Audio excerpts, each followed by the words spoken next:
esse é o BioMaisCast, o podcast do Biologia Mais.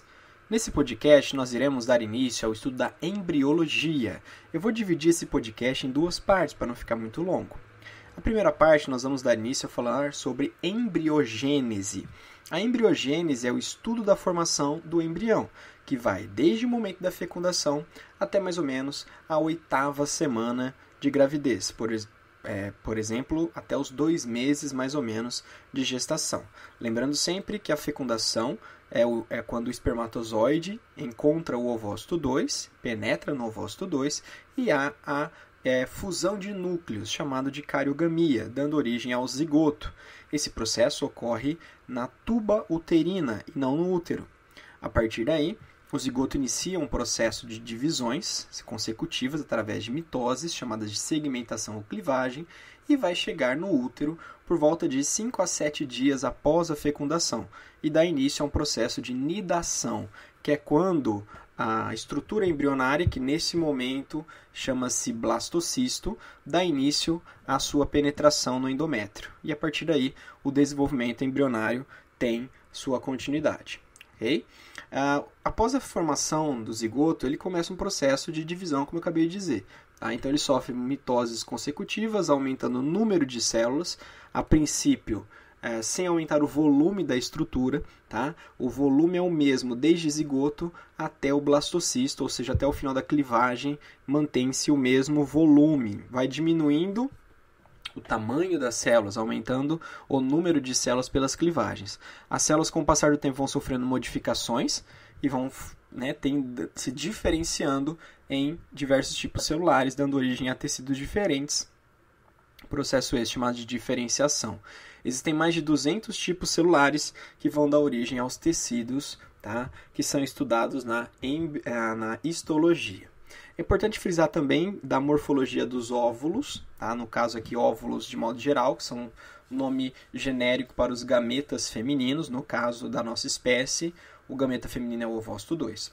Mas de modo geral eles têm os envoltórios. Existe uma chamada membrana primária ou vitelínica, que envolve o vitelo, que basicamente seria a membrana plasmática do óvulo.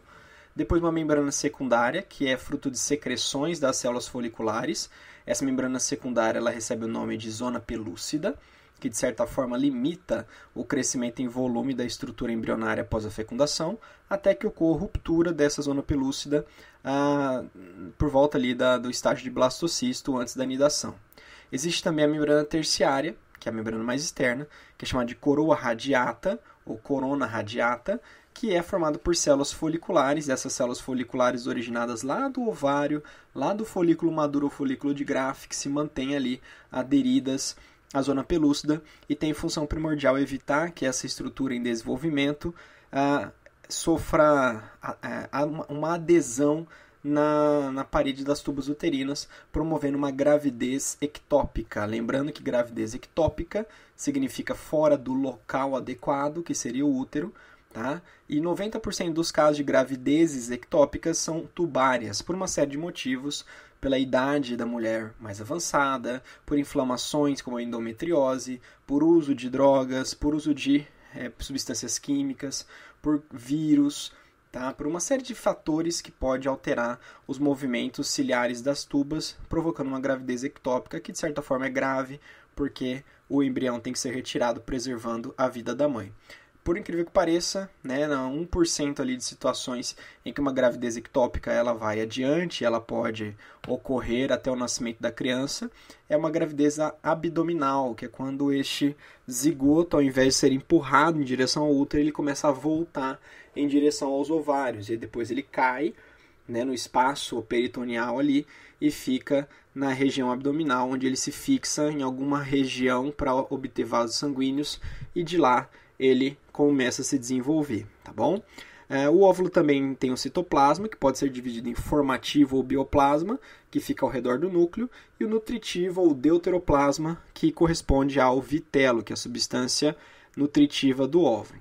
Também eu posso dividir o óvulo em polo animal, que é uma região de núcleo, e o bioplasma ao redor, que geralmente vai dar origem à parte celular do embrião, e o polo vegetativo, que é uma região chamada também de deuteroplasma, que é onde se localiza o vitelo, que basicamente é a nutrição do embrião. Em alguns animais nós não vamos identificar claramente essa divisão em polo animal e polo vegetativo, que é o caso dos mamíferos, tá? Que a gente vai falar sobre tipos de ovos, ok? Então, falando um pouquinho sobre os tipos de ovos, nós vamos ter 4 tipos de ovos principais, certo? São classificados de acordo com a quantidade e distribuição do vitelo dentro do seu citoplasma. Então, nós vamos ter a classificação de oligolécitos, heterolécitos, telolécitos e centrolécitos. Lembrando que oligolécito, oligo quer dizer pouco, pouco lécito, lécito é vitelo, tá? Esse ovo também pode ser chamado de isolécito, iso quer dizer igual, alécito quer dizer sem vitelo.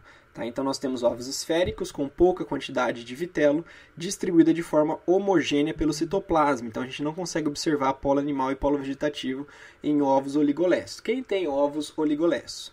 Então de um lado eu tenho os animais mais simples dentre os do reino animal, que seria o porífero e os quinidários. Tá? Do outro lado eu tenho os animais que são a classificação mais elevada dentre o reino animal, que seria equinodermo, que é o último entre os invertebrados, e dentre os cordados nós temos o anfioxo, que é aquele peixinho, mas é chamado peixe-lança, que ele é extremamente importante no estudo da embriologia. Grande parte do que a gente conhece da embriologia hoje é graças ao anfioxo, e os mamíferos também como representante do nosso grupo. E além desses anfioxo, mamífero, equinoderma, porífero e quinidário, temos os asqueumintos ou vermes asquerosos ou nemateumintos também, tá, como possuidores de ovos oligolécitos. Okay? O próximo tipo de ovo é o ovo heterolécito, também pode ser chamado de telolécito incompleto ou mediolécito, onde telo quer dizer extremidade e hétero é diferente. Tá? Apresentam quantidade média de vitelo distribuída de maneira desigual nos ovos. Aqui eu já consigo identificar um polo animal e um polo vegetativo mais caracterizado. Quem apresenta heterolécio são animais de pele gosmenta, como plateuminto, os vermes achatados, anelídeos, os moluscos e os anfíbios. São os exemplares de ovos heterolécitos. De maneira geral, apenas anfíbios são os mais cobrados aqui nas provas de vestibular. Os ovos telolécitos, falou de telolécitos, você lembra de ovo de galinha, tá? Também chamado de macrolécito ou megalécito, onde macro e mega significa grande. É uma grande quantidade de vitelo concentrada totalmente no polo vegetativo. Então você tem lá uma concentração total no polo vegetativo, enquanto o polo animal fica reduzido sem nada de vitelo. Núcleo bioplasma restrito ao polo animal, muito reduzido. Aqui eu tenho os peixes, os répteis, as aves, os moluscos cefalópodes e os mamíferos prototérios. Tá? Então, peixes, dentre os cordados, peixes, lembra de ovo de galinha, aves e répteis, são aparentados. Entre os moluscos, os mais diferentes de todos, os mais avançados, seriam os cefalópodes. E dentre os mamíferos, aqueles mais estranhos, os prototérios. Tá? Os mamíferos que botam ovos, ok? E para finalizar, nós temos o ovo centrolécito. O ovo centrolécito, centro quer dizer no meio, o vitelo fica localizado no centro da célula. O ovo divide o vitelo divide o citoplasma do ovo em duas regiões, uma região central e uma região periférica. O núcleo se encontra na região central. O vitelo está dividindo o ovo em central e periférica. Quem tem isso dentre os invertebrados são os artrópodes, que inclui crustáceos, aracnídeos, insetos e os miriápodes. Okay? Agora com relação à segmentação dos ovos. A segmentação está relacionada diretamente com a quantidade de vitelo dentro do ovo. Tá? Então a segmentação ou clivagem ela se inicia logo após a fecundação, logo após a formação do zigoto. Divisões mitóticas consecutivas originam a mórula, que é uma estrutura de células maciça por volta de 16 a 64 células.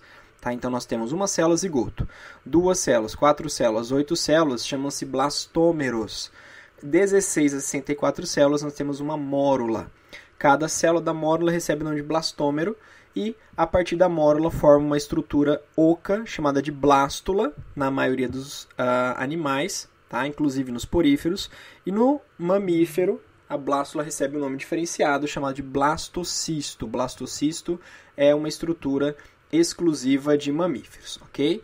Então, em relação aos tipos de segmentação. Então, a quantidade de vitelo interfere diretamente no tipo de segmentação. Quanto mais vitelo, mais difícil é para que ocorra a clivagem. A segmentação é classificada em dois tipos, a holoblástica e a meroblástica. A holoblástica é uma divisão total, é uma divisão em que a segmentação acontece em toda a extensão do ovo, porque a quantidade de vitelo é pequena. Então, holoblástica igual. É uma divisão total que forma células de igual tamanho. Essa holoblástica igual ocorre em ovos do tipo oligolécito, que é, no caso, os ovos de mamíferos. Tá? Então, quando o ovo se divide por inteiro, o ovo se divide totalmente e origina blastômeros de mesmo tamanho, geralmente ovos que não possuem casca, como ovos oligolécitos de mamíferos, por exemplo, poríferos, quinidários, asquilmintos, equinodermas, anfioxo e o porífero. Tá? Holoblástica desigual. O ovo se divide por inteiro também, por isso que é holoblástica, porém, como tem um pouco mais de vitelo numa distribuição desigual, né, por isso o nome, forma blastômeros de maior tamanho embaixo, chamado de macrômeros, e menor tamanho em cima, chamado de micrômeros. Esse tipo de segmentação ocorre nos ovos heterolécitos, que é o ovo dos anfíbios, de animais de pele pegajosa, gosmenta, platelminto, anelídeos, moluscos e anfíbios. Ok? Temos ainda a divisão meroblástica, que a divisão meroblástica é uma mera segmentação. É uma mera segmentação, tá? Então quer dizer que ela é parcial, ela não divide o ovo completamente, tá?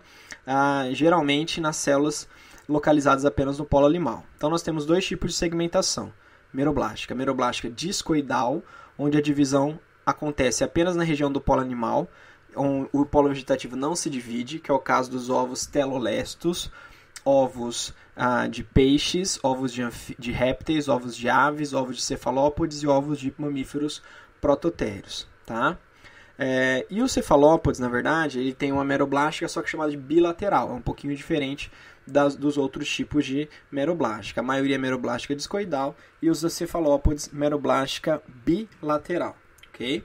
Temos ainda a meroblástica superficial, que ocorre na região periférica do ovo centrolesto.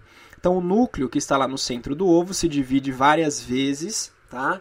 E depois esses vários núcleos migram para a superfície e, a partir daí, esses núcleos na superfície ocorre a divisão do citoplasma e a segmentação superficial acontece. Meroblástica superficial ocorre em ovos centrolestos, ok?